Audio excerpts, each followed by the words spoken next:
Good morning good morning good morning. क्या हाल चाल? बढ़िया है एकदम। तो भाई आज जो है मॉलिक्यूलर बेसिस ऑफ इनहेरिटेंस में लेक्चर नंबर 4 में आप सभी का स्वागत है। मेरा नाम शब्बीर सिद्दीकी है और हम जो है आज लेक्चर नंबर 4 में आपका स्वागत करते हैं। चलिए, बहुत सारी बातें करने के बाद अब जो हम अपने लेक्चर पे आते हैं। सबसे पहले 2019 का क्वेश्चन देखिए, PYQ of 2019।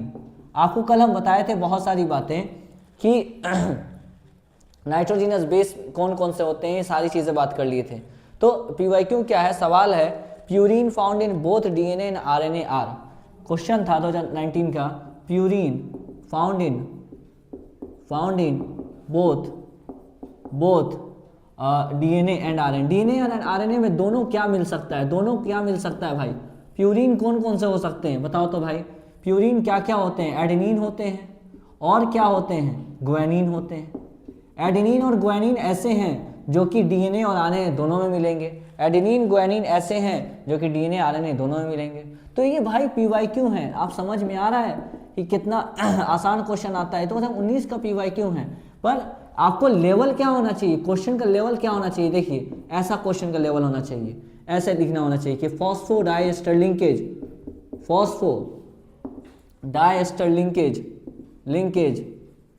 Is present in पहला ऑप्शन। या फिर हम बोल सकते हैं, ठीक है, पहला ऑप्शन क्या चीज़? DNA। दूसरा ऑप्शन न्यूक्लिक एसिड। तीसरा ऑप्शन RNA। चौथा ऑप्शन ऑल।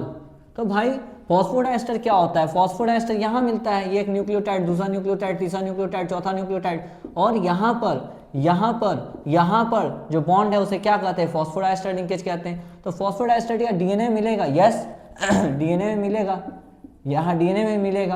क्या न्यूक्लिक एसिड में मिलेगा? यस, DNA एंड RNA और न्यूक्लिक एसिड। RNA में मिलेगा? हाँ भाई, RNA में भी ये फॉस्फोडाइएस्टर लिंकेज मिलेगा। तो क्या सारे में मिलेगा? यस, सारे में मिलेगा। और क्या क्वेश्चन कर सकते हैं भाई? क्वेश्चन का लेवल तो ये तो कुछ लेवल नहीं है, लेवल थोड़ा सा और अच्छा होना चाहिए। चलो थोड़ा सा और लेवल उठाते हैं, सुनिए। N9 ग्लाइकोसिडिक लिंकेज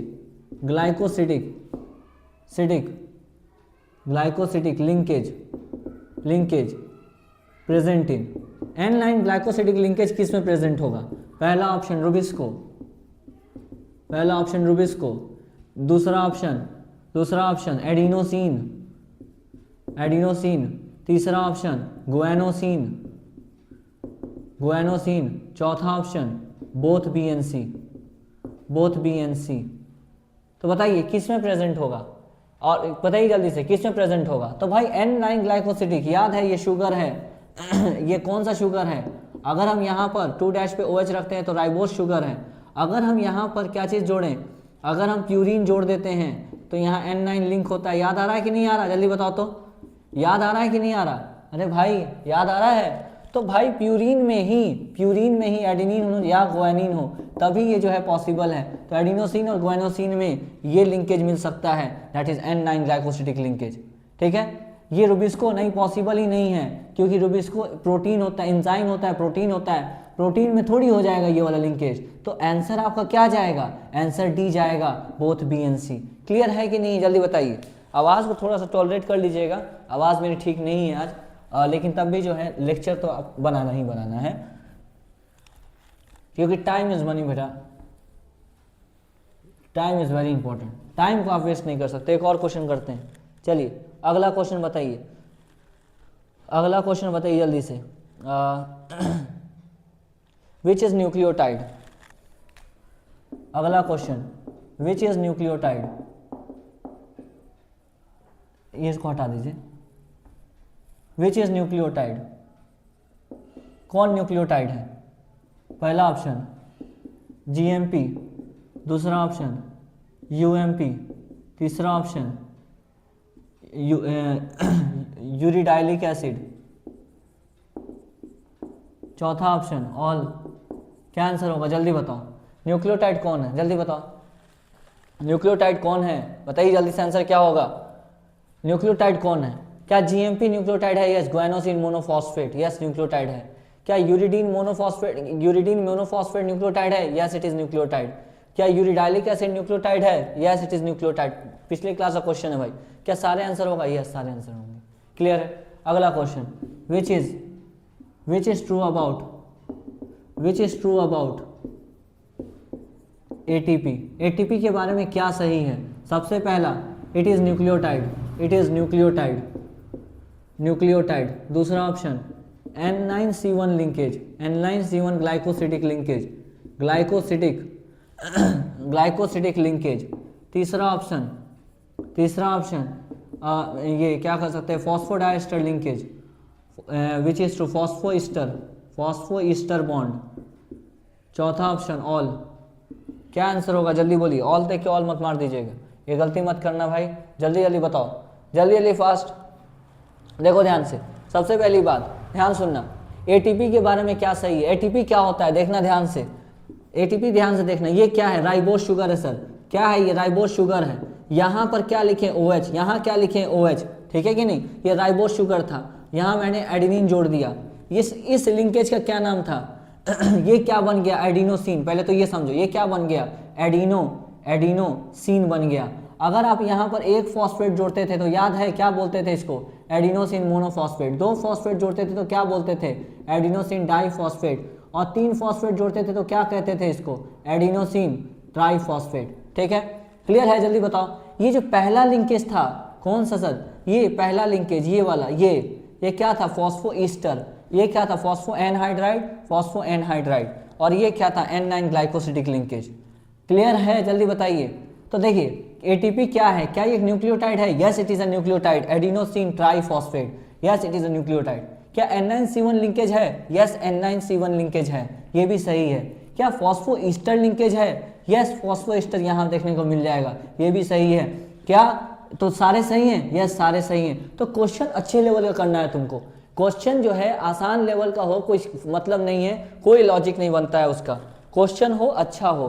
क्लियर है? जल्दी बताइए। एक और क्वेश्चन करते हैं। क्वेश्चन बहुत इंपॉर्टेंट है मेरे भाई। एग्जाम में आपको क्वेश्चन ही आएंगे, एग्जाम में क्वेश्चन ही आएंगे, ठीक है ना? तो क्वेश्चन करिए। ठीक, चलिए स्टार्ट करते हैं दोबारा से, और क्वेश्चंस करते हैं बहुत सारे। नेक्स्ट, कॉमन बिटवीन क्या चीज? Guanosine and common between cytosine and guanosine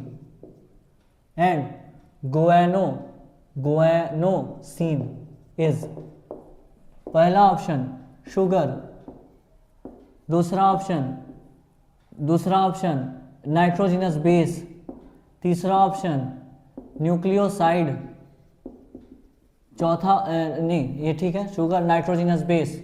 और नेक्स्ट जो हम बोलेंगे क्या चीज़? N glycosidic linkage. चौथा ऑप्शन ऑल या नहीं? जल्दी बताओ, जल्दी फास्ट। देखो भाई ध्यान सुनना, जल्दी बताओ ना यार। देखो पढ़ना ज़रूरी है। तबीयत आपका, मान लीजिए एक मिसाल दे रहे हैं, अल्लाह ना करे आपका तबीयत कभी ख़राब हो, आपका तबीयत ख़राब हो अच्छा हो, it doesn't matter, time will not stop for anyone भाई। उसी तरीके से आपको मेरा आवाज़ हो सकता है थोड़ा कम लग रहा हो, पर कोई बात नहीं है, पढ़िए, पढ़ना ज़रूरी है भाई। देखिए यहाँ पर साइटोसिन क्या है? सर साइटोसिन नाइट्रोजिनस बेस है। साइटोसिन क्या है? नाइट्रोजिनस बेस है। और ये गुआनोसिन क्या है? सर ये न्यूक्लियोसाइड है। ये क्या है? न्यूक्लियोसाइड है। तो क्या इन दोनों के बीच में कॉमन क्या है? क्या शुगर कॉमन है? यस शुगर कॉमन है। नहीं, शुगर कॉमन कहाँ से हो जाएगा? ये तो नाइट्रोजिनस बेस है। समझ में आ रहा है? क्या नाइट्रोजिनस बेस कॉमन है? नहीं, इसमें साइटोसिन नाइट्रोजिनस बेस है, इसमें गुआनिन नाइट्रोजिनस बेस है। क्या ये कॉमन है? नहीं। क्या N9 ग्लाइकोसिटिक लिंकेज कॉमन है? जल्दी बताइए, जल्दी फास्ट। क्या इसमें कॉमन है? जल्दी बताओ। नहीं, ये भी कॉमन नहीं है। तो क्या आंसर होगा? नन होगा, ऑल नहीं होगा, नन होगा। अच्छा सर, इसी क्वेश्चन को हम मॉडिफाई करते हैं। Common between guanosine cytosine and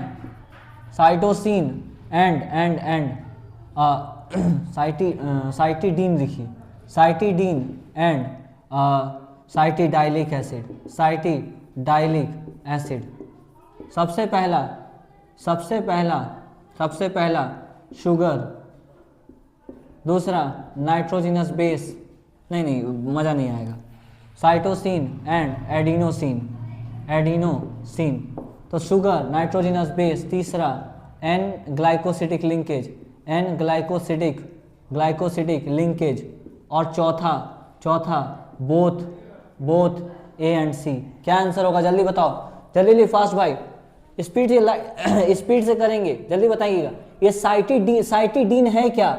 cytidine है क्या सर? ये न्यूक्लियोसाइड है सर, ये है क्या? न्यूक्लियोसाइड है। ये एडिनोसिन क्या है सर? ये न्यूक्लियोसाइड है। ये है क्या सर? ये न्यूक्लियोसाइड है। तो अगर ये दोनों न्यूक्लियोसाइड है तो क्या शुगर कॉमन है? यस, शुगर कॉमन है, दोनों में राइबोस शुगर है। दोनों में कैसा शुगर है? राइबोस शुगर है। क्या नाइट्रोजिनस बेस कॉमन है? नहीं, यहां पर साइटोसिन नाइट्रोजिनस बेस है, यहां एडेनिन नाइट्रोजिनस बेस है। This is not common. अगर ये दोनों न्यूक्लियोसाइड हैं तो क्या एन ग्लाइकोसिडिक लिंकेज मिलेंगे? यस, एकदम मिलेंगे। तो आंसर क्या होगा? Both A and C. Is it very clear? Is it very clear और नॉट? जल्दी बताइए, आगे बढ़ेंगे, जल्दी बताइए, आगे बढ़ेंगे, हम बोलेंगे जल्दी फास्ट। 1 सेकेंड, यहां तक क्लियर है कि नहीं है? बोलेंगे जल्दी फास्ट। क्लियर है? जल्दी बताओ। 1 मिनट रुक जाइए भाई, थोड़ा सा 1 मिनट बताइए, यहां तक क्लियर है कि नहीं है? क्लियर है? हाँ, अब जो है हम थोड़ा सा आगे बढ़ते हैं।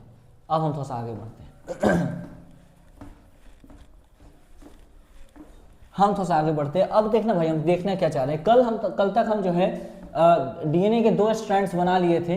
अब हम उसी पे बात थोड़ा सा आगे बढ़ाएंगे, ठीक है। सबसे पहली बात, डीएनए में कितने स्ट्रैंड होते हैं? बताओ जल्दी से, डीएनए में कितने स्ट्रैंड होते हैं? बताओ।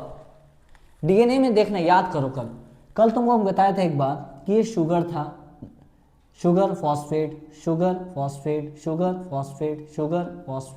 इस तरह करके आपको यहाँ पर डीएनए का एक स्ट्रैंड बन गया था, याद आ रहा है। और इधर की तरफ नाइट्रोजनस बेस, अंदर की तरफ प्रोजेक्टेड इनवर्ट थे कि नहीं थे? बताओ जल्दी से। फिर ये 5' से 3' था, कोई दिक्कत नहीं सर। उसी तरह से यहाँ पर क्या है? शुगर फॉस्फेट या बैकबोन है। बैकबोन याद है, शुगर फॉस्फेट का बना होता है, ठीक है। ये इस तरीके से था, ये 3' से 5' था, ठीक। याद कीजिए, ए के सामने क्या आता था? टी आता था। जी के सामने क्या आता था? सी आता था। अगर यहाँ सी रहे तो सर जी आएगा, अगर यहाँ ए रहे तो टी आएगा, अगर यहाँ टी रहे तो सर ए आएगा, अगर यहाँ जी रहे तो सर सी आएगा, अगर यहाँ पर टी रहे तो सर ए आएगा। ए और टी के बीच में कितने bond? Sir 2 hydrogen bond. G और सी के बीच में कितने बॉन्ड? 3 hydrogen bond. अरे याद आ रहा है कि नहीं आ रहा? रिवीजन करा रहे भाई, अभी आगे नहीं पढ़ा रहे। सी और जी के बीच में बॉन्ड सर 3 होते हैं, ए और टी के बीच में बॉन्ड 2 होते हैं, ए टी के बीच में बॉन्ड 2 होते हैं, जी सी के बीच में बॉन्ड 3 होते हैं, ए टी के बीच में बॉन्ड 2 होते हैं। क्लियर है? यानी कि कंक्लूजन क्या निकला, इसको देख के तुम क्या क्या बोल सकते हो? पहली बात तुम ये बोल सकते हो कि लेंथ जो है, लेंथ में किसका रोल आएगा? बैकबोन का। लेंथ में किसका रोल आएगा? बैकबोन का। इसमें लेंथ आएगा, यानी कि न्यूक्लियोटाइड का रोल आएगा। यानी कि लेंथ जो है, किसको हटा दे तो लेंथ पे फर्क नहीं पड़ेगा। सर ये बात आप बताएं। हाँ, न्यूक्लियोसाइड को तो, ये नाइट्रोजनस बेस को हटा दोगे तो लेंथ पे फर्क नहीं पड़ेगा। यानी कि दूसरा पॉइंट हम क्या बोल सकते हैं? लेंथ अफेक्ट नहीं होगा, length not affect, length affect नहीं होगा अगर आप नाइट्रोजनस बेस को क्या कर दीजिए?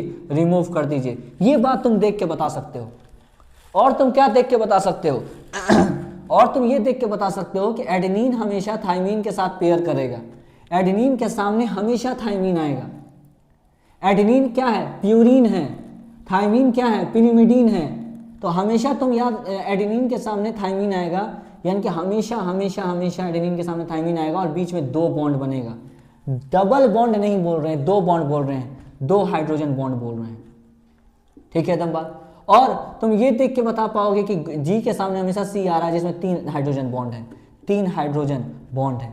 यानी कि इसको देख के तुम ये कंक्लूड कर सकते हो कि जितने हमेशा प्यूरिन के सामने, हमेशा प्यूरिन के सामने, देखो प्यूरिन है, ये पिरिमिडीन है, ये प्यूरिन है, ये पिरिमिडीन है, ये प्यूरिन है, पिरिमिडीन है। हमेशा प्यूरिन के सामने purine comes in front of pyrimidine. हमेशा प्यूरिन के सामने क्या आता है? पिरिमिडीन आता है। देख लो ध्यान से, प्यूरिन के सामने पिरिमिडीन। ऐसा क्यों होता है? क्योंकि प्यूरिन डबल रिंग है, ये सिंगल रिंग है। ये देख लेना, ये प्यूरिन क्या है? डबल रिंग है, ये क्या है? सिंगल रिंग है। ऐसा इसलिए होता है ताकि ऐसे देखना ध्यान से, ऐसा प्यूरिन के सामने हमेशा पिरिमिडीन आएगा, पिरिमिडीन के सामने हमेशा प्यूरिन आएगा। ऐसा इसलिए होता है ताकि जो लेंथ है ना, ये दोनों के बीच का जो गैप है, दोनों के बीच का गैप है, ये सेम रह सके। समझ में आ रहा नहीं आ रहा? ये क्यों रखते हैं हमेशा प्यूरिन के सामने पिरिमिडीन? ताकि गैप सेम रहे। क्लियर है? तो गैप रहता कितना है? गैप रहता कितना है बताओ जल्दी से, कितना रहता है? आइए देखते हैं। ये डीएनए क्या बनाए हैं सर? डीएनए बनाए। हमारा जो डीएनए होता है वो बी टाइप डीएनए होता है। कैसा डीएनए होता है? बी टाइप डीएनए होता है हमारा। सर बी टाइप का मतलब, बी टाइप का मतलब क्या होता है? Right handed coil. Sir right handed coil का मतलब ऐसे होता है, ऐसे, इस तरीके से। कभी ऐसे डीएनए हमारा नहीं होता, इस तरीके का नहीं होता, ऐसे होता है इधर की तरफ। ठीक है ना बात? इसको कहते हैं right handed coil. Right handed क्या होता है? कॉइल्ड होता है हमारा डीएनए। क्लियर है? तो मैं जल्दी बताओ। यहाँ 5' से हम क्या बनाएंगे? 5' से क्या बनाएंगे? 3', और यहाँ 3' और यहाँ पे 5' से 3'। क्लियर है ना बात? ये जो ये दो स्ट्रैंड के बीच की दूरी होती है, ये मेंटेन रहेगी क्योंकि हमेशा प्यूरिन के सामने पिरिमिडीन आता है। और ये डिस्टेंस रहता कितना है? 2 नैनोमीटर। कितना होता है? 2 नैनोमीटर। क्लियर है एकदम बात? क्लियर है? जल्दी बताओ। पक्का? हम क्या बोल रहे हैं? हम बोल क्या रहे हैं बताओ जल्दी से। हम ये बोल रहे हैं कि प्यूरिन के सामने पिरिमिडीन होने की वजह से हमेशा लेंथ कांस्टेंट होता है। क्लियर है? Yes sir. कितना लेंथ होता है? 2 नैनोमीटर। कितना होता है? 2 नैनोमीटर। यहाँ पर हम क्या बना रहे? मान लीजिए जी है तो सी बना दिए, और सी है तो जी बना दिए, इस तरीके से टी है तो ए बना दिए, और जी है तो हम क्या बना दिए? सी बना दिए, और सी है तो जी बना दिए, इस तरीके से। क्लियर है? तो बात जल्दी बताओ। ये दोनों के बीच का गैप देखो, ध्यान सुनना। ये एक को कहते हैं बेस पेयर। क्या कहते हैं sir? Base pair. Sir base pair का मतलब, सर बेस पेयर का मतलब, सर बेस पेयर का क्या मतलब है?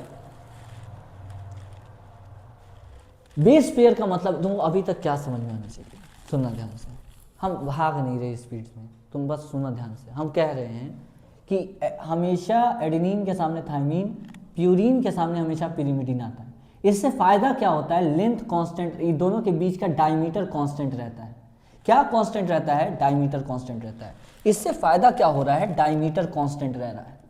डायमीटर कांस्टेंट का मतलब होता है दोनों के बीच का डिस्टेंस कांस्टेंट रह रहा है। डिस्टेंस तुम लिख लो, डिस्टेंस क्या रह रहा है? कांस्टेंट रह रहा है। ठीक है नंबर? और कितना कांस्टेंट रह रहा है? 2 नैनोमीटर। ठीक है, ये अब हम आगे बढ़ रहे हैं। हम कह रहे हैं ये जो लिखा है ए और टी, हाँ, इसको एक साथ हम बेस पेयर कहते हैं। क्या कहते हैं? बेस पेयर कहते हैं। मतलब एक बेस पेयर में 2 नाइट्रोजनस बेस हैं। समझ में आ रहा है? हमने क्या बोला कि एक बेस पेयर में 2 नाइट्रोजनस बेस हैं। क्लियर है तुम बात? कोई दिक्कत नहीं सर? अच्छा, ये एक बेस पेयर, ये दूसरा बेस पेयर, ये दूसरा बेस पेयर। 2 बेस पेयर की बीच की दूरी होती है 0.34 नैनोमीटर। कितना होता है? 0.34 नैनोमीटर। एक बात बताओ, यहां से यहां तक ये एक बेस पेयर है, ठीक है, ये एक बेस पेयर है, ये दूसरा बेस पेयर है, ठीक है। 2 बेस पेयर के बीच की दूरी कितना है? 0.34 नैनोमीटर। अगर कितना बेस पेयर है वो ये पता चल जाए, ध्यान से सुनना, ध्यान सुनना। अगर हम क्या बोल रहे हैं, ध्यान सुनना, एक सेकेंड, हम थोड़ा सा सफाई करते हैं थोड़ा यहाँ पे, उसके बाद हम बात करते हैं आपसे। थोड़ा सा हम यहाँ साफ कर दें। देखिए यहाँ पे ए के सामने टी लिख दिए, जी के सामने सी लिख दिए, ऐसा कुछ कर दिए। ए के सामने टी लिख दिए, जी के सामने सी लिख दिए, ऐसा कुछ कर दिए। इसमें कोई डाउट नहीं होना चाहिए, कोई बड़ी बात हम नहीं बोल रहे हैं अभी तक, ठीक है कि नहीं? बताओ, कोई दिक्कत है? जल्दी बताओ, कोई दिक्कत है भाई? कोई दिक्कत है? नहीं सर, कोई दिक्कत नहीं। देखना ध्यान से, हम कह रहे हैं कि इन दोनों के बीच की दूरी, किसके बीच की दूरी? बोलना यार, बोलना जल्दी से। एक नाइट्रोजनस बेस और दूसरा एक बेस पेयर, दूसरा बेस पेयर की दूरी कितना है? 0.34 नैनोमीटर। तो अगर हमको लेंथ निकालना है इस डीएनए का हमको अगर डीएनए का लेंथ निकालना है तो क्या इस बेस पेयर से मल्टीप्लाई कर दें इसको? क्या मतलब है सर? मतलब दो के बीच की दूरी कितना है सर? 0.34 नैनोमीटर। ये डिस्टेंस किसके बीच की दूरी का है सर? ये दो के बीच का है। अगर इसको नंबर ऑफ न्यूक्लियोटाइड से मल्टीप्लाई कर दें, जैसे 1 पेयर, 2 पेयर, 3 पेयर, 4 पेयर, 5, 6, 7, इसको 7 से मल्टीप्लाई कर दे तो लेंथ ऑफ द डीएनए नहीं आ जाएगा? अरे आ रही नहीं आ रही बात? आ रही है?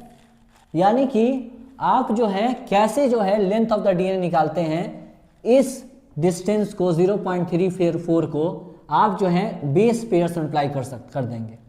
मेरी बात समझ में आ रही है? इस दूरी को बेस पेयर से मल्टीप्लाई कर दें, लेंथ ऑफ द डीएनए आ जाएगा।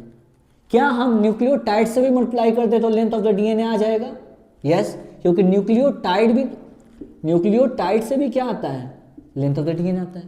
पर हम डीएनए की बात करें, क्योंकि वो डबल स्ट्रैंडेड होता है तो हम बेस पेयर शब्द इस्तेमाल करेंगे। तो लेंथ ऑफ द डीएनए कैसे आएगा, ये मुद्दा है।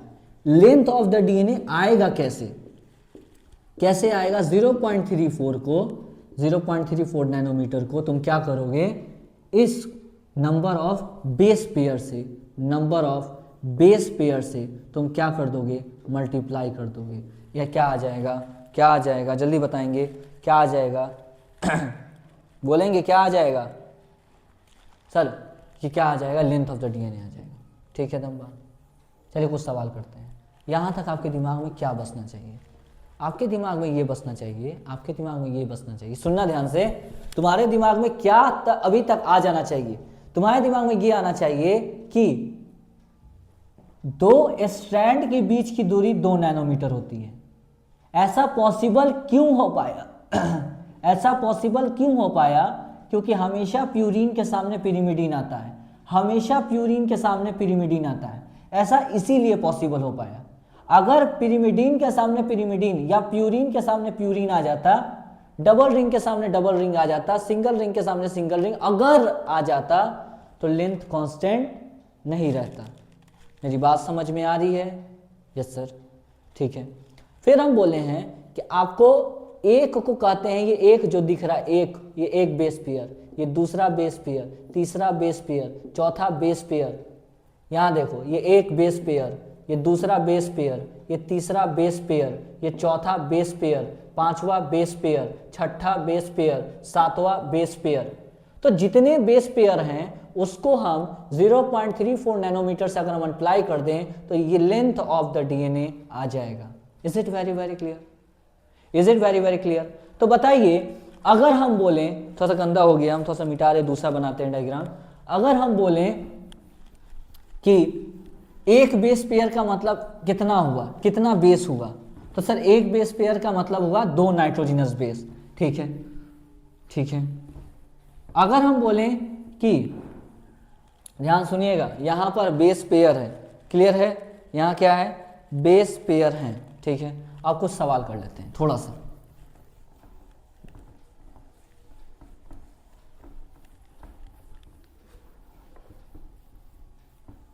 लेकिन ध्यान से,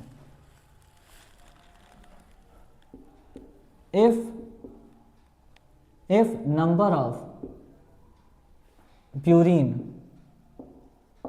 in DNA is 600, then number of pyrimidine is।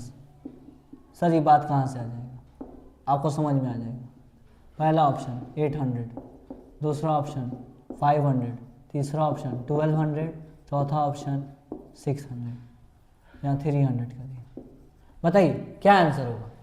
देख भाई समझ ध्यान से, ये डीएनए है, हाँ सर, ये ए है, हाँ, ए के सामने टी, जी के सामने सी, ए के सामने टी, जी के सामने सी।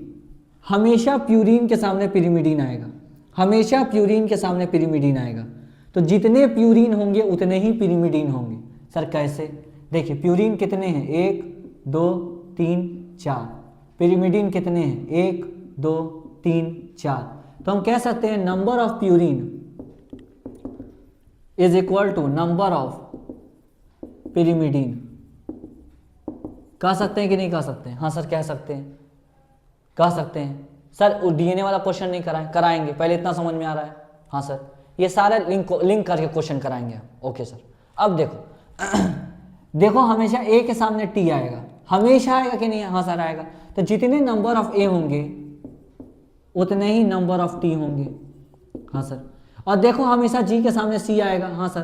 तो जितने नंबर ऑफ जी होंगे उतने ही number of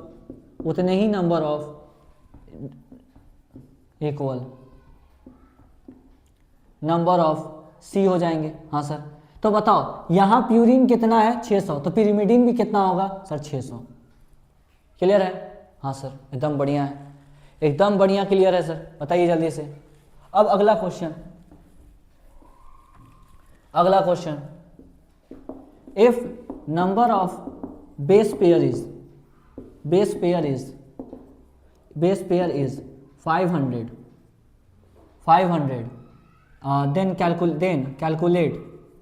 then calculate length between the two strand,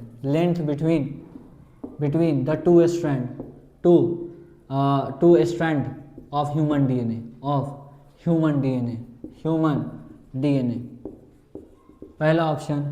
पहला ऑप्शन 0.34 इंटू 1000, दूसरा ऑप्शन 0.34 इंटू 500, तीसरा ऑप्शन 0.34 इंटू 500 1500, चौथा ऑप्शन 2 इंटू 10⁻⁹ मीटर। जल्दी बताइए क्या आंसर होगा? जल्दी फास्ट बताइए, जल्दी फास्ट बोलिए क्या आंसर होगा? बताइए जल्दी क्या आंसर होगा भाई? कह रहा है number of base pair is 500। Okay, number of base pair 500 है, तो calculate the length between the two strand, दो स्ट्रैंड के बीच की दूरी बताओ। ये तुमसे ये नहीं पूछा है लेंथ ऑफ द डीएनए बताओ, इसने ये नहीं पूछा है कि लेंथ ऑफ द डीएनए बताओ, इसने ये नहीं पूछा है कि लेंथ ऑफ द डीएनए बताओ, इसने बोला है दो स्ट्रैंड के बीच की दूरी, इसके बीच की दूरी बताओ। तो सर वो तो 2 नैनोमीटर होता है। हाँ, तो आंसर क्या होगा? ये होगा 2 नैनोमीटर। जी हाँ सर, हमको तो लगा था कि वो वाला होगा, ये वाला आंसर होगा, हमको तो यही लगा था सर, क्योंकि 0.34 into number of base pair होता है ना, लगा था।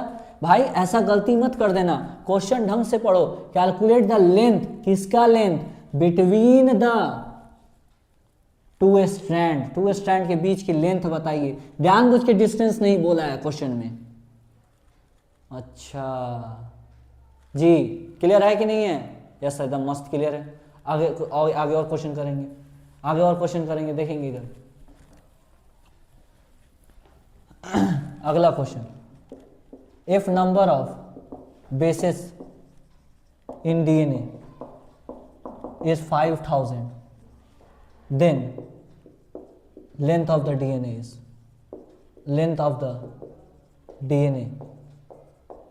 डीएनए is represented by पहला ऑप्शन 0.34 इंटू 5000, दूसरा ऑप्शन 0.34 इंटू 5000 1/2, तीसरा ऑप्शन 0.34 इंटू 2500, चौथा ऑप्शन बोथ बी एंड सी। जल्दी बोलिए क्या आंसर होगा? बोथ बी एंड सी। क्या आंसर होगा? जल्दी फास्ट क्या बोलेंगे जल्दी फास्ट क्या आंसर होगा? तो सर हम तो पढ़े हैं कि लेंथ ऑफ द डीएनए क्या होता है, आपको फॉर्मूला पता है? हाँ sir, 0.34 nanometre into number of base pair. भाई देख लीजिए, बेस पेयर, डीएनए में 2 स्ट्रैंड होता है तो बेस पेयर वर्ड इस्तेमाल होगा, कभी बेस पेयर आएगा कैलकुलेशन में। ओके सर, कभी बेस पेयर आएगा कैलकुलेशन में, ठीक है सर। देखो यहाँ पे तो क्या होगा? 0.34 इंटू बेस पेयर, तो बेस पेयर कितना होगा? बेसिस अरे भाई एक बेस पेयर में 2 बेसिस हैं। अच्छा, एक बेस पेयर में 2 बेसिस हैं, तो 10 बेस पेयर में 20 बेसिस हैं। अगर 1000 बेसिस हैं इसका मतलब 500 बेस पेयर है। अरे यार 10 बेस पेयर का मतलब 20 बेसिस, 20 बेसिस का मतलब 10 बेस पेयर, तो यहां बेसिस 5000 लिखा है, तो बेस पेयर कितना हो जाएगा 2500। तो आंसर क्या होगा 0.34 इंटू 2500, और यही बात ये लिखा हुआ है 0.34 इंटू आधा कर देंगे 2500, तो आंसर क्या होगा both B and C. Is it very very clear? बोलेंगे जल्दी से, बोलेंगे जल्दी फास्ट। एक और क्वेश्चन करेंगे और क्वेश्चन करेंगे। If 200 base pair, if 200 base pair is present in DNA, is present in DNA, then number of phosphodiester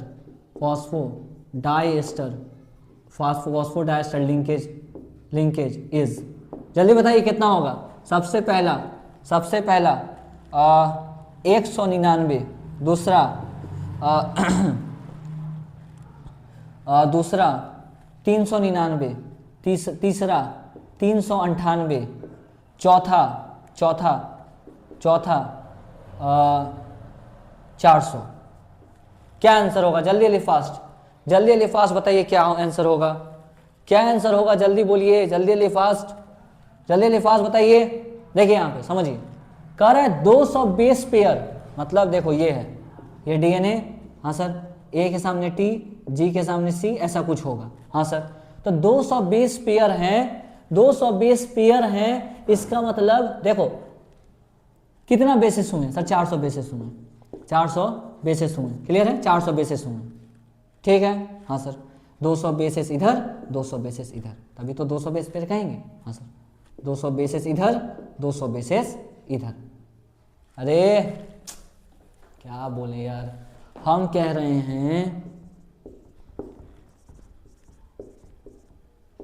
देखो यहाँ सुनो, 200 बेस पेयर मतलब 200 बेसिस इधर और 200 बेसिस इधर, तभी तो 200 बेस पेयर हुआ, हाँ सर। याद करो फॉस्फोडाइएस्टर एक कम होता था, अगर 4 ठो न्यूक्लियोटाइड है तो 1 2 3 ही फॉस्फोडाइएस्टर होता था। तो अगर 200 बेस पेयर है तो 199 फॉस्फोडाइएस्टर इधर है, 199 फॉस्फोडाइएस्टर इधर है, और 199 फॉस्फोडाइएस्टर लिंकेज इधर है। 199 इधर, 199 इधर, 398 is the correct answer. Clear है कि नहीं है, जल्दी बताओ। वेरी वेरी इंपॉर्टेंट क्वेश्चंस हम करा रहे हैं आपको, बहुत ज्यादा इंपॉर्टेंट क्वेश्चंस। क्लियर है? चलिए अगला क्वेश्चन। तो सिर्फ क्वेश्चन ही होगा, क्वेश्चन बहुत इंपॉर्टेंट होता है मेरे भाई, क्वेश्चन बहुत ज्यादा इंपॉर्टेंट होता है। अनटिल एंड अनलेस आप क्वेश्चन नहीं करेंगे, इसका मतलब है कि भाई आप फिर पढ़ नहीं रहे ढंग से। फुसलाने वाला पढ़ाई बेटा करना का कोई लॉजिक नहीं, करने का कोई लॉजिक नहीं है। देखो भाई मेरी बात हो सकता है तुम कहीं बुरी लग जाए, लेकिन भाई अभी बुरी लग जाएगी तो आपको काम दे देगा वो बात, एग्जाम वाले बुरे लगने का कोई फायदा नहीं होता है, ठीक है। नीट जो है बहुत आसान क्वेश्चन पूछता है, लेकिन तब भी हम लोग अपना एकदम बेस्ट के लिए जो है हम क्या करेंगे, प्रिपेयर करेंगे खुद को। क्लियर है? Yes sir. आइए देखिए ध्यान से, हम कह रहे हैं if the length of the DNA, if length of the DNA is, if length of the DNA is कितना हम लिखें, 3400 nanometre, 3400 nanometre, okay. If adenine is, if A is equal to, रुकिए डेटा सेट करने दीजिए,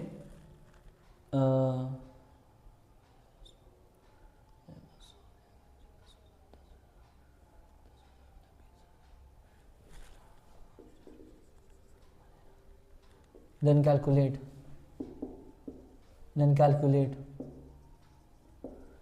क्या, T, calculate G, calculate C। बताइए क्या answer होगा। पहला ऑप्शन भाई, पहला ऑप्शन 5000, पहला ऑप्शन 5000, यहाँ 3000 कर दो। पहला ऑप्शन 2000, और फिर जो है 3000, और फिर जो है 5000। दूसरा ऑप्शन 3000, 3000, उसके बाद क्या ऑप्शन रखें, क्या रखें 7000, फिर जो है हम बोल देते हैं 7000, क्या रखें 3000 और 2000, फिर हम लिख देते हैं क्या चीज़ 7000, 7000 और फिर 3000। बताइए क्या आंसर होगा, जल्दी जल्दी फास्ट बताइए जल्दी से, बहुत अच्छा क्वेश्चन है ये, very very very very very अच्छा क्वेश्चन है, इंपॉर्टेंट क्वेश्चन, अच्छा मतलब इंपॉर्टेंट क्वेश्चन, जल्दी, बहुत आसान क्वेश्चन, जल्दी बनाइए जल्दी बनाइए जल्दी फास्ट। अरे भाई हम यहीं पे जा नहीं रहे हैं, जल्दी बनाओ बनाओ जल्दी से, क्या आंसर होगा बोलो जल्दी से। देखो तुम सोचोगे कि सर ये हम कैसे बनाएं, हम कैसे बनाएं, कैसे बनाएं हम। एडेनिन सर कितना है 3000, तो थाइमीन तो सर 3000 होगा, अगर ए 3000 है तो टी तो पहले ही 3000 होगा, तो सर एग्जाम हॉल में अगर ऐसा क्वेश्चन आ जाए तो सीधा आंसर बी मारिए। वो तो ठीक है मार देंगे सर आंसर, उसमें कोई दिक्कत है नहीं, ठीक है, लेकिन सर ये कैसे आएगा देखेंगे।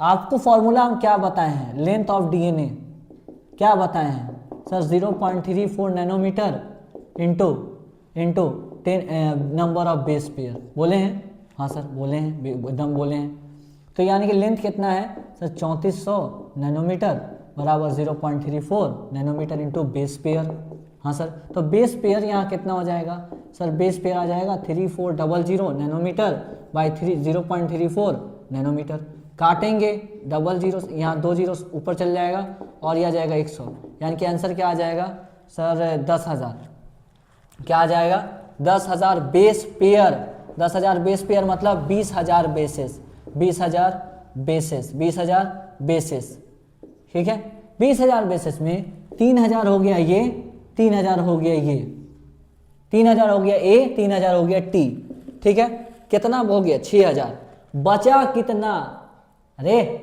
3,000 ए हो गया, हाँ सर, 3,000 टी हो गया, कितना हो गया 6,000, हाँ सर, अब बचा कितना सर, बचा 14,000, तो 7,000 जी 7,000 सी, इसलिए आंसर ये होगा। Is it very very clear और नॉट, जल्दी बताओ जल्दी जल्दी फास्ट, पक्का जल्दी बोलो, बोलना है भाई। अब देखिए नीट का क्वेश्चन आपको हम दिखाते हैं, नीट का आपको क्वेश्चन दिखाते हैं, आपको लगेगा भाई क्या क्वेश्चन पूछ रहा है, तो क्यों पूछ रहा है, देख भाई क्वेश्चन, नीट का क्वेश्चन देख, यहाँ आपको हम दिखा दिए, ये दिखा दिए सॉल्व करके भाई, बेस पेयर दिखा दे रहे हैं भाई दोबारा से ताकि कंफ्यूजन ना हो कोई। यहाँ पर देख भाई कितना आसान क्वेश्चन है ये, हम क्वेश्चन आसान कराए हैं कि नहीं कराए, हाँ सर बहुत आसान है, बस समझ में आना चाहिए, हाँ सही बात है। ये 10,000 बेस पेयर हैं, तो बेसिस कितने हो गए सर, बेसिस हो गए 20,000, ये तो आपको हम बता दिए। अगर ए यहाँ पर 3,000 है और टी 3,000 है, 3 और 3 6,000 हो गया, बचा कितना 14,000, तो जी कितना आएगा 7,000 और सी कितना आएगा 7,000, क्लियर है कि नहीं, ये आंसर होगा, ठीक है सर। अब नीट देखिए क्या क्वेश्चन पूछा था, कब पूछा था हम आपको बताते हैं, नीट 2021 में सवाल पूछा था, नीट 2021 में सवाल क्या पूछा था, इसमें सवाल पूछा था सवाल था कि 30% of the if adenine is 30%, कह रहा है थाइमीन और थाइमीन गुआनिन साइटोसिन का बताइए।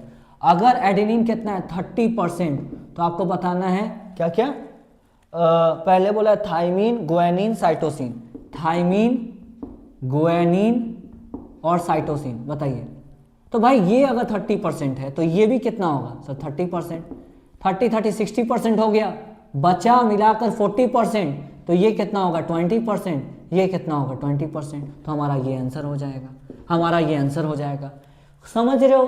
तो भाई हम लोग अपना लेवल बहुत अच्छा रखेंगे ताकि नीट में कैसा भी क्वेश्चन पूछ दे आप वहां पर जरा भी कंफ्यूज ना हो, आप वहां पर जरा भी कंफ्यूज, बोलेंगे जल्दी से सर ना हो, हाँ चलिए, is it very very clear, बोलेंगे is it very very clear. अब हम थोड़ा सा आगे बढ़ेंगे, फिर नीट भी 2020 में क्वेश्चन पूछा है, देखिए नीट 2020 में क्या क्वेश्चन पूछा है नीट 2020 में पूछा है कि देखिए which of the following statement is correct, पहला which of the following statement is correct, which of the following statement, following statement correct is correct, कौन करेक्ट है, लैंग्वेज में लिखा है हम उसको वर्ड सिंपल लिख दे रहे हैं। Adenine pairs with thymine through 1 hydrogen bond, adenine जो है थाइमीन के साथ एक हाइड्रोजन के साथ बॉन्ड बनाता है। दूसरा लिखा है adenine pairs with thymine through 3 hydrogen bond, adenine thymine के साथ 3 हाइड्रोजन बॉन्ड बनाता है। तीसरा लिखा है adenine does not pair with thymine, adenine thymine के साथ जुड़ता ही नहीं है। चौथा लिखा है adenine pairs with thymine through 2 hydrogen bond, adenine thymine के साथ 2 हाइड्रोजन बॉन्ड से जुड़ता है। क्या आंसर होगा? सब जाहिर सी बात है ये होगा। ये क्वेश्चन है भाई कब का पूछा है? नीट 2020 का, नीट 2020 का क्वेश्चन है। तो क्या क्वेश्चन पूछ रहा है भाई? समझ पा रहे हो कितना आसान क्वेश्चन होता है नीट का? Is it very very clear? बेटा अपने आप को आप जो है बेस्ट मोमेंट के लिए प्रिपेयर रखिए, कैसा भी क्वेश्चन पूछ दे आपको हर एक सवाल का जवाब होना चाहिए। इसलिए इस प्रकार का हम क्वेश्चन कराते हैं ताकि आपको एकदम जो है क्लियरिटी रहे। राइटिंग में मत जाना, राइटिंग पे हम ज्यादा ध्यान नहीं रहता है, मेरा ध्यान होता है आपको कंसेप्चुअलाइज कराने में। Is it very very clear और नॉट? चलिए आगे बढ़ते हैं, आगे बढ़ते हैं। अब हमारा टॉपिक होगा क्या चीज? Discovery of DNA. अभी तक हम क्या पढ़ रहे थे? अभी तक हम पढ़ रहे थे, सुनना, अभी तक हम क्या पढ़ रहे थे? एक से माइक में देख लें कि बैटरी है कि नहीं है। ठीक है, अभी तक हम क्या देख रहे थे? अभी तक हम देख रहे थे कि डीएनए क्या होता है। देखना ध्यान से, अभी तक हम क्या क्या देखे। ये डीएनए है। हमने देखा सबसे पहला, हमने देखा कि डीएनए होता क्या है। सर डीएनए जो है 2 पॉलीन्यूक्लियोटाइड चेन होता है इसमें, हमने ये देखा। तो उसके लिए हमने एक न्यूक्लियोटाइड देखा कि ये होता क्या है न्यूक्लियोटाइड। और न्यूक्लियोटाइड पे कहानी में देखते हुए कि सर हमने देखा कि न्यूक्लियोटाइड कुछ नहीं, sugar, nitrogenous base and phosphate होता है, ये देखा। फिर हमने देखा कि बहुत सारे न्यूक्लियोटाइड को अगर आपस में जोड़ देते हैं तो पॉलीन्यूक्लियोटाइड चेन बन जाता है। बहुत सारे न्यूक्लियोटाइड को आपस में जोड़ देते हैं तो ये पॉलीन्यूक्लियोटाइड चेन बन जाता है। और 2 पॉलीन्यूक्लियोटाइड चेन को अगर आपस में हम जोड़ देते हैं तो ये बन जाता है हमारा डीएनए, जो कि एंटी पैरेलल होता है। यहाँ 5' से 3' है तो यहाँ 3' से 5' होगा। और nitrogenous base projected inward. Backbone sugar and nitrogen, sugar and phosphate का बना है और नाइट्रोजनस बेस अंदर की तरफ निकला रहता है, जहां पर ए हमेशा टी के साथ कंबाइन करता है, ए हमेशा टी के साथ कंबाइन करता है, जी हमेशा सी के साथ कंबाइन करता है। ये सारी चीजें देखने के बाद हमने आपको बोला कि जितने नंबर ऑफ प्यूरिन होंगे उतने ही पिरिमिडिन होंगे। तुम यहाँ देखो प्यूरिन कितने हैं? सर प्यूरिन ये 30 और ये 20, 50। पिरिमिडिन देखो यहाँ पर 30 और यहाँ 20, that is 50। Is it very very clear? यही जो चीज हम बता रहे हैं कि कितने यही जो चीज आपको हम बता रहे हैं कि जितने प्यूरिन होंगे उतने ही पिरिमिडिन होंगे। ये हम आगे पढ़ेंगे चारगाफ रूल के तौर पर, इसे ही रूल का नाम दे देंगे। जितने प्यूरिन होते हैं उतने पिरिमिडिन होते हैं। बहुत आसान, समझ में आ रहा है कि नहीं आ रहा? हम ये पूरा स्ट्रक्चर देख लिए। अब हमारा टॉपिक जाएगा डिस्कवरी ऑफ जेनेटिक मटेरियल पे, मतलब किस तरीके से डीएनए की डिस्कवरी हुई, पहले कौन साइंटिस्ट आए, वो क्या उनका कंट्रीब्यूशन रहा, फिर उसके बाद कौन आए, करते करते कैसे जो है हम आज डीएनए के बारे में जानते हैं। यानी कि अब हमारा टॉपिक होगा discovery of genetic material. Is it very very clear? बोलेंगे discovery of genetic material, that is DNA.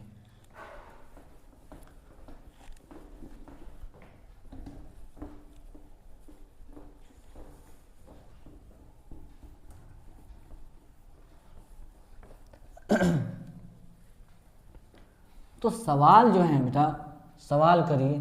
सवाल बहुत इंपॉर्टेंट होता है, नीट में सवाल ही आएगा। ठीक है, हम आपको अभी यहाँ पे खड़े होकर आपसे हम बात करें बहुत सारी, उससे कोई लॉजिक नहीं बनेगा। ठीक है, कोई ना मेरा बात काम आएगा, आपको कुछ काम नहीं आएगा। बस आपको एग्ज़ाम हॉल में मेरा पढ़ाया गया कंटेंट काम आएगा, मेरा कंसेप्चुलाइज कराया गया कंसेप्ट काम आएगा, जो आपको दिमाग में हम फिट कर देते हैं, वो सारी चीज़ें काम आएंगी। Is it very very clear? जल्दी बताइए इसे, क्लियर है? आगे बढ़ते हैं।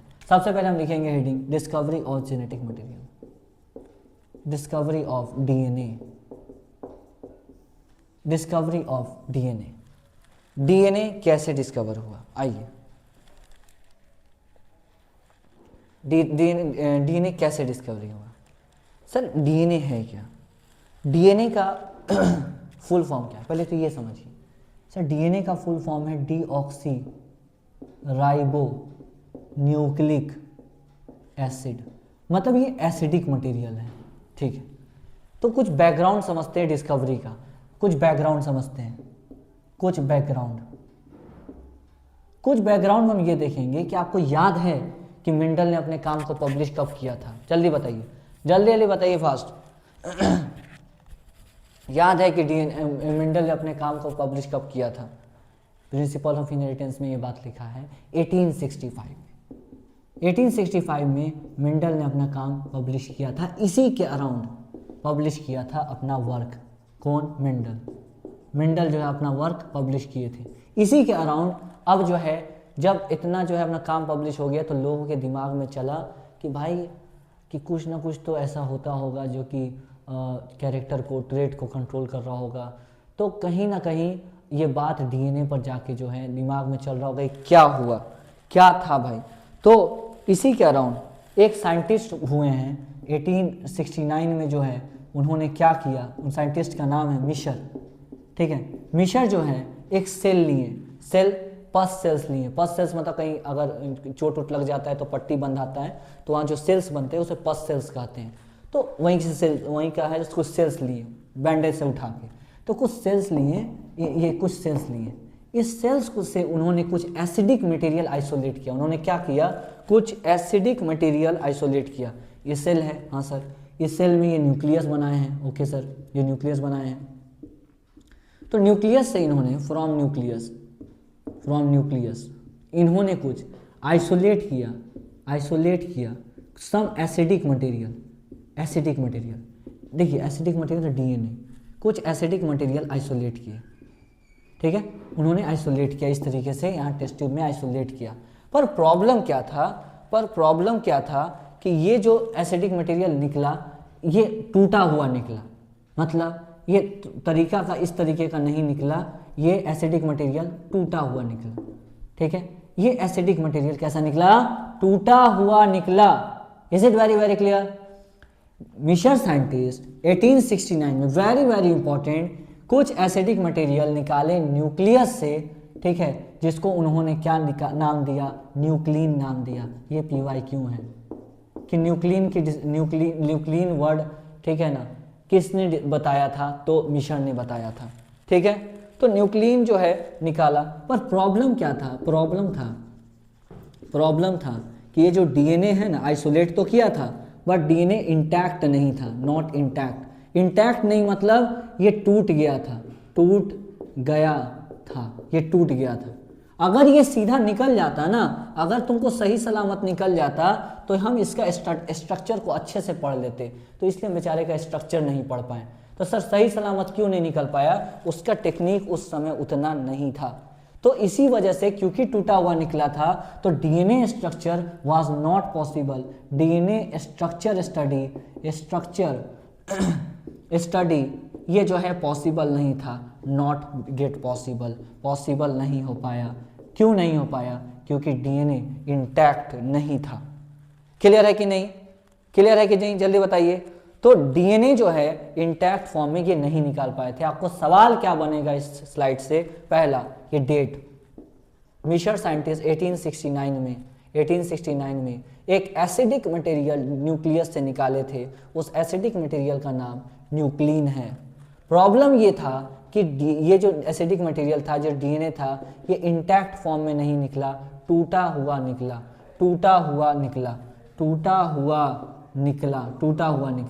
तो अगर ये सही निकलता ना तो आप डीएनए का स्ट्रक्चर सही से आप जो है पढ़ पाते। पर ये जो है सही से structure Miescher was unable to study the structure of DNA, DNA के स्ट्रक्चर को ये नहीं पढ़ पाए। सर क्यों नहीं पढ़ पाए? क्योंकि टूटा हुआ निकला। हुआ क्या था 1855 में, जब मेंडल ने जो है अपना वर्क पब्लिश किया था, तो उसी के अराउंड यानी कि 1869 में मिशर ने पस सेल से कुछ एसिडिक मटेरियल आइसोलेट किया, उसको नाम दिया न्यूक्लिन। क्या नाम दिया? न्यूक्लिन। पर ध्यान रखने वाली बात यह है कि वो टूटा हुआ निकला। अगर टूटा हुआ निकला तो आप उसके स्ट्रक्चर को स्टडी नहीं कर पाए, इसीलिए मिशर जो है स्टडी नहीं कर पाए। तो इसके बाद क्या हुआ? इसके बाद कौन आए? इसके बाद आए विल्किंस एंड फ्रैंकलिन। उसके बाद कौन आए? Wilkins and Franklin. ठीक है, यहाँ न्यूक्लियन शब्द बहुत इंपॉर्टेंट है, मिशर ने दिया था। इसके बाद आए थे विल्किंसन फ्रैंकलिन्स।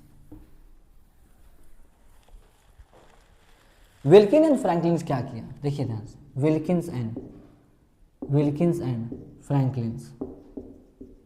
फ्रैंकलिन्स, इसे डेट दिया हुआ है 1933 से 1940, सॉरी गलत कर दी, या विल्किंस एंड फ्रैंकलिन, उन्होंने क्या किया, यूज किया, क्या चीज यूज किया, एक्सरे डिफ्रैक्शन डेटा। सर ये क्या होता है, एक्सरे डिफ्रैक्शन डेटा, इन्होंने क्या यूज किया, एक्सरे डिफ्रैक्शन डेटा।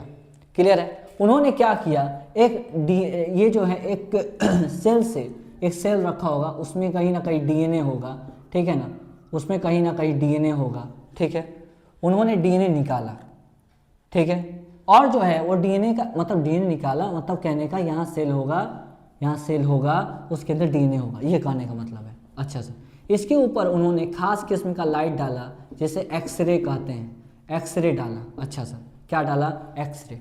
डीएनए पर उन्होंने जब एक्सरे डाला तो एक जो है एक के पीछे एक पर्दा लगा दिया, एक फिल्म लगा दिया, इसे कहते हैं फोटोग्राफिक फिल्म, पीछे एक पर्दा लगा दिया, हिंदी में कर दो पर्दा लगा दिया, ठीक है। जब पीछे पर्दा लगाया तो यहाँ कहीं ना कहीं कुछ स्ट्रक्चर यहाँ बनता हुआ दिखा, कहीं ना कहीं उन्होंने क्या दिखा, स्ट्रक्चर बनता हुआ, इमेज बनता हुआ यहाँ पर दिखा। इतना ही बात जो है आपको याद रखना है, किससे, विल्किंस एंड फ्रैंकलिन से। विल्किन एंड फ्रैंकलिन ने क्या किया, एक्सरे डिफ्रैक्शन डेटा, मतलब एक्सरे को डाल के जो यहाँ फोटोग्राफिक फिल्म पे जो ये इमेज बनेगा, ये इमेज जो बनेगा, इसको कहीं ना कहीं वो स्टडी देखे जब, तो कहीं ना कहीं थोड़ा थोड़ा अंदाजा लगने लगा कि किस प्रकार का डीएनए का स्ट्रक्चर होता होगा। तो हमारा मेन मकसद है कि डीएनए का स्ट्रक्चर हम कैसे बताएं, उसकी कंपोजिशन कैसे बताएं। तो कहीं ना कहीं हमारे दिमाग में ये बात सेट हो गया कि मिशर जो है वो डीएनए के स्ट्रक्चर को नहीं बता पाए थे, वो इसलिए नहीं बता पाए थे क्योंकि डीएनए इंटैक्ट फॉर्म में नहीं निकाल पाए थे। पर ये जो है, पर इन्होंने जब एक्सरे मारा, ये सेल लिए होंगे, जब इन्होंने एक्सरे मारा तो कहीं ना कहीं यहाँ पर कुछ जो इमेज बना, इसको देख के थोड़ा मोड़ा आइडिया लगने लगा होगा कि कुछ इस प्रकार का इमेज जो आया, जो भी प्रकार का इमेज आया, इसको देख के उनको आइडिया लगने लगा कि किस प्रकार का स्ट्रक्चर होता होगा। पर वो अभी श्योर नहीं थे पूरा कि क्या होता है, कितना एडेनिन होता है, कितना थाइमिन होता है।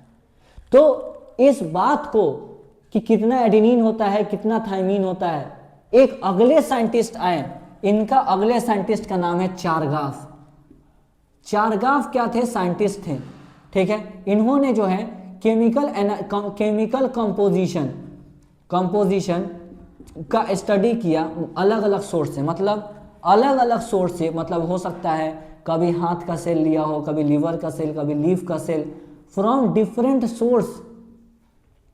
डिफरेंट सोर्स से, अलग अलग सोर्स से क्या किया, उन्होंने डीएनए कलेक्ट किया, डीएनए को स्टडी किया, और क्या स्टडी किया, उसके केमिकल कंपोजिशन को जब उन्होंने स्टडी किया तो उन्होंने पाया कि जितने जो है एडेनिन होते हैं उतने ही थाइमिन होते हैं, जितने एडेनिन होते हैं उतने ही थाइमिन होते हैं, और जितने ग्वानिन होते हैं उतने ही साइटोसिन होते हैं। उन्होंने क्या पाया, यानी कि जितने एडेनिन होते हैं उतने ही थाइमिन होते हैं, जितने ग्वानिन होते हैं उतने ही साइटोसिन होते हैं, जो कि हम ऑलरेडी जानते हैं।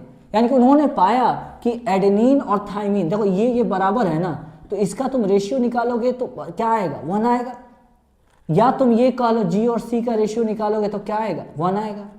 तो उन्होंने डीएनए स्टडी कर रहे थे, उन्होंने देखा, जब उसकी केमिकल को उन्होंने देखा, बहुत सारे सेल्स को देखा, बहुत सारे सेल को स्टडी किया, हाथ के सेल, पैर का सेल, लीवर, लीफ, सारे को स्टडी किया। उन्होंने देखा कि जितने एडेनिन हैं उतने ही थाइमिन मिल रहे हैं, जितने ग्वानिन उतने ही साइटोसिन मिल रहे हैं। तो उन्होंने कहा कि इसका अगर रेशियो निकालें तो दोनों बराबर है तो 1 हो जाएगा कट के, या जी सी बराबर है तो 1 हो जाएगा कट के, तो ये दोनों का रेशियो क्या आएगा, 1 आएगा। दिस इज चारगाफ रूल, चारगाफ, जो कि तुम ऑलरेडी जानते हो, चारगाफ rule. Is it very very clear, what is चारगाफ rule, कि एडेनिन थाइमिन का रेशियो, ग्वानिन साइटोसिन का रेशियो 1 आएगा। क्यों, इसलिए 1 आएगा क्योंकि कट जाएगा ना, दोनों इक्वल है, दोनों इक्वल है। क्लियर है कि नहीं, जल्दी बताओ, जल्दी बात बताओ जल्दी से। यानी कि हम सीधा पूछेंगे एक सवाल यहाँ पर कि विल्किंस एंड फ्रैंकलिन का क्या कंट्रीब्यूशन था, तो उनका कंट्रीब्यूशन था एक्सरे डिफ्रैक्शन डेटा में। उनका कंट्रीब्यूशन किस में था? एक्सरे डिस्कवरी डेटा में। देखो डिस्कवरी पढ़ रहे हैं हम, क्या पढ़ रहे हैं? Discovery of DNA. सबसे पहला इसका क्रेडिट जाता है किसको? मीशर को। सबसे पहला क्रेडिट किसको जाता है? मीशर को, जो कि 1869 में एक एसिडिक मटेरियल न्यूक्लिन नाम का, न्यूक्लिन को क्या निकले थे? आइसोलेट किए थे। न्यूक्लिन को आइसोलेट किए थे, एसिडिक मटेरियल न्यूक्लिन को आइसोलेट किए थे, पर वो टूटा हुआ था तो उसको पूरा हम सही से निकाल नहीं पा रहे थे। समझ में आ रहा है? टूटा हुआ था तो हम सही से निकाल नहीं पा रहे थे, मतलब सॉरी, टूटा हुआ था तो हम सही से स्टडी नहीं कर पा रहे थे। Is it very very clear? तो बाद में क्या हुआ? विल्किंस एंड फ्रैंकलिन दो साइंटिस्ट थे, उन्होंने एक्सरे डिफ्रैक्शन डेटा की मदद से उन्होंने कुछ तस्वीर बनाया और उन्होंने देखा कि कहीं ना कहीं स्टडी कर रहे थे कि कहीं ना कहीं कुछ स्ट्रक्चर पता चल रहा था। बाद में जब चारगाफ आ गए, आए, उन्होंने ये तक बता दिया कि जितने एडेनिन होते उतने ही थायमिन होते हैं किसमें? इस डीएनए में। तो ये बहुत आसानी हो गया कि डीएनए के स्ट्रक्चर को बता पाए, क्योंकि थोड़ा सा आपको पिक्चर भी पता है, आपको यही पता है कि एडेनिन कितने होंगे उतने ही थायमिन होंगे। तो इन लोगों के इंफॉर्मेशन को यूज करते हुए, विल्किन एंड फ्रैंकलिन एंड चारगाफ के इंफॉर्मेशन को यूज करते हुए, अब अगले साइंटिस्ट जिनका नाम है क्या चीज? वाटसन एंड क्रिक, इन्होंने अपना एक मॉडल दिया। उन्होंने अपना मॉडल दिया और उन्होंने बताया कि असल में डीएनए कैसा दिखता है। Is it very very clear? जल्दी बताइए। तो इनके विल्किंस एंड फ्रैंकलिन के और चारगाफ को के ये रिजल्ट्स को यूज करते हुए, विल्किन फ्रैंकलिन क्या देख रहे हो, ये इमेज वाला चीज, और चारगाफ के adenine is equal to thymine और cytosine is equal to guanosine, so cytosine is equal to guanine. ये इंफॉर्मेशन को यूज करते हुए उन्होंने क्या किया? उन्होंने अपना मॉडल दिया। किन्होंने? वाटसन एंड क्रिक ने। क्योंकि अब तो स्ट्रक्चर ही पता है और ये भी पता है कि जितने एडेनिन होंगे उतने ही थायमिन होंगे। Is it very very clear? जल्दी बताइए, बोलेंगे जल्दी से, जल्दी फास्ट बोलेंगे, जल्दी फास्ट बोलेंगे। तो हमने क्या बोला? हमने आपसे ये बोला कि वाटसन एंड क्रिक अपना मॉडल दिए। उससे पहले कुछ सवाल करते हैं अभी तक कि which is not Chargaff rule,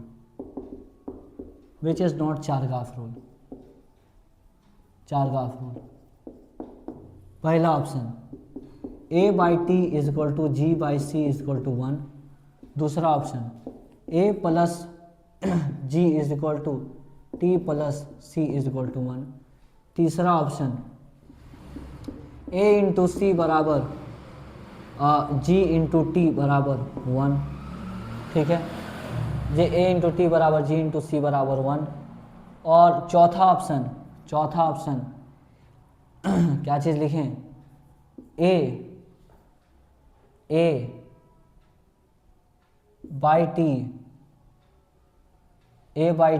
बराबर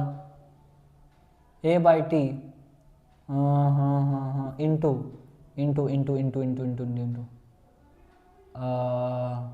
क्या ये रहने देते हैं, लिखते हैं नन। क्या आंसर होगा जल्दी बताओ। देखो भाई, चारगाफ रूल ये कहता था कि जितने ए होंगे उतने ही टी होंगे और जितने जी होंगे उतने ही सी होंगे, और ये डीएनए के लिए वैलिड था। डीएनए को स्टडी किया था उन्होंने। ठीक है सर, ठीक है, डबल बॉन्ड नहीं है, इक्वल है भाई, इक्वल है। तो देखो, ये अगर 50, ये भी 50, 50 कट गया, ये 100, ये भी 100, 100 कट गया, इक्वल 1। तो रेशियो की बात प्रूफ हो गई। उन्होंने बोला था ना कि A/T और G/C का रेशियो 1 आएगा। हाँ, सही बात, प्रूफ हो गया। बताओ, मान लो ये 30, ये भी 30, ये 60, ये भी 60, तो 60 और 30 90, 60 और 30 90, कट के 1 आ गया। ये भी चारगाफ रूल सही है। ठीक है, तो ये ट्रू है, ये क्या है? ट्रू है। और ये भी क्या है? ट्रू है। ये क्या होगा?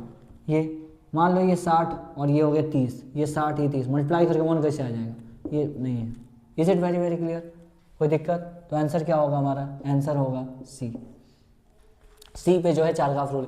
चारगाफ रूल कहता है भाई कि A/T का रेशियो और G/C का रेशियो 1 आएगा। हमेशा डीएनए पे वैलिड है। हमेशा किस पे वैलिड है? डीएनए पे वैलिड है। ठीक है, बताइए कोई दिक्कत है? जल्दी जल्दी फास्ट बताइए, कोई दिक्कत है, कोई परेशानी? कोई परेशानी है तो बताइए, कोई परेशानी है तो बताइए। अगर परेशानी है कोई बात नहीं है, क्योंकि परेशानी होगी ही नहीं है भाई परेशानी। देखो यहाँ पे एक और क्वेश्चन कर लो, आपको कॉन्फिडेंस आ जाएगा। विच इज नॉट ट्रू अबाउट चारगाफ। चारगाफ के बारे में क्या सही नहीं है?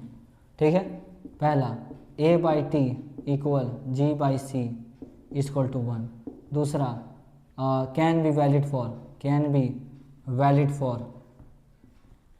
For E coli DNA। तीसरा can be valid for yeast DNA। चौथा कैन बी वैलिड फॉर